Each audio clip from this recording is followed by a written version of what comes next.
This seriously pisses me off. Joe Biden, as we know, has stage 4 cancer. It has spread beyond his bones. His son Hunter Biden says he's in terrible pain.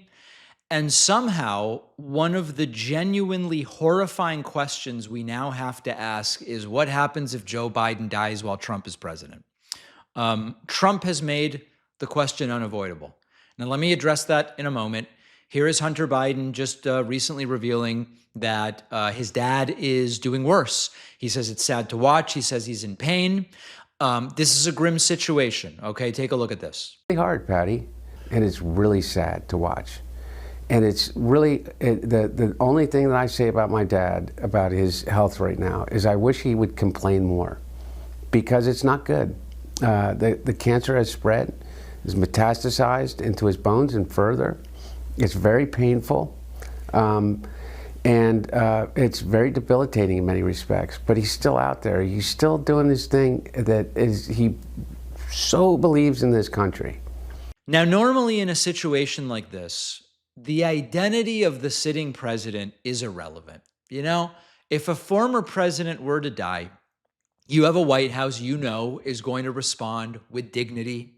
They're going to lower flags. A respectful statement will be issued. The sitting president will attend the funeral, will represent the country. It'll be respectful. It'll be something that Americans can look at and go, that is a normal way to behave.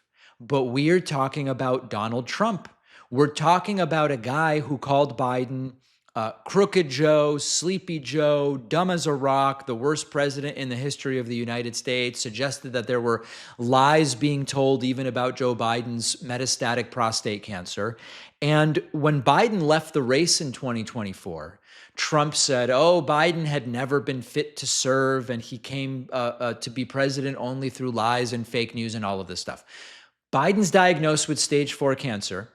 Trump briefly sort of wishes him well, but then turns the diagnosis into this disgusting and completely absurd attack and suggested that Biden and his doctors were hiding the illness. He confused the Gleason score of 9, which is a score that's related to how aggressive prostate cancer is, saying Biden has stage 9 cancer, which is not a thing. And then he said, I feel sorry for him. If you feel sorry for him, don't feel sorry. He's vicious, and I really don't feel sorry for Joe Biden.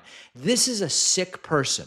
Now, if you're saying, well, David, this is like sort of, you know, it's not policy related, it's very superficial about tone, I think you're missing the point if that's your interpretation.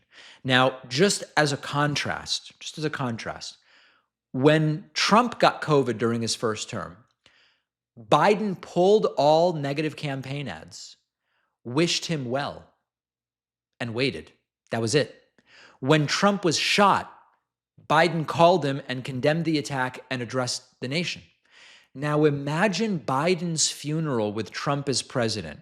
Would he even lower the flags without whining? Would he attend if he were invited and allowed, which I don't think he will be? Would Trump even attend without making it about himself? Could he go a day without talking about how he actually won in 2020 and Biden lost and it was rigged and Biden's incompetent and corrupt and all this stuff?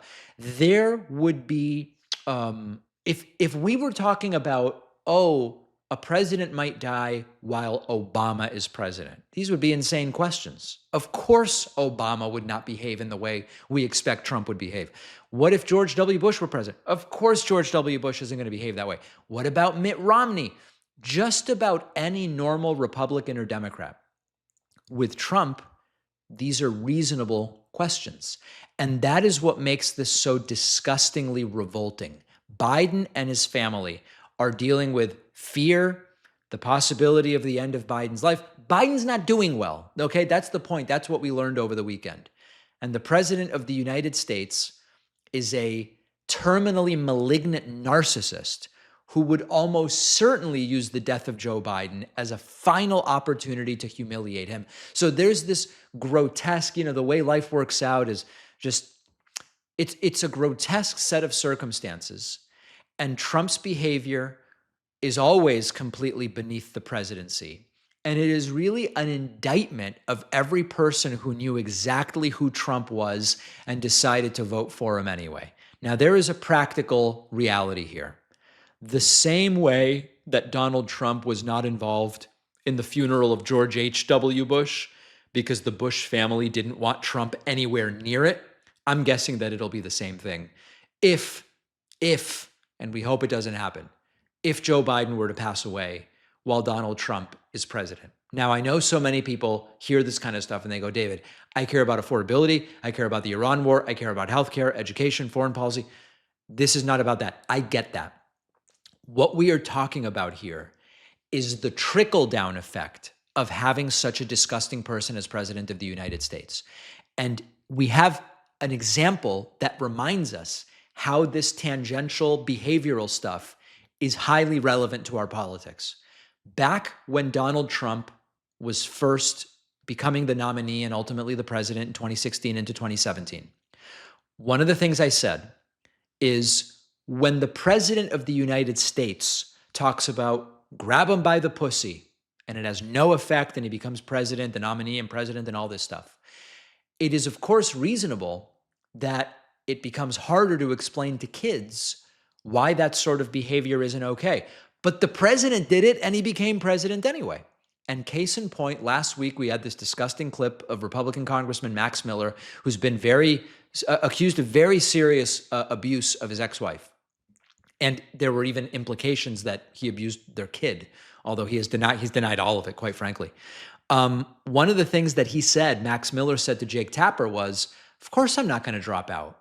Donald Trump faced similar allegations. He stayed in and became president of the United States. That is exactly what I am talking about.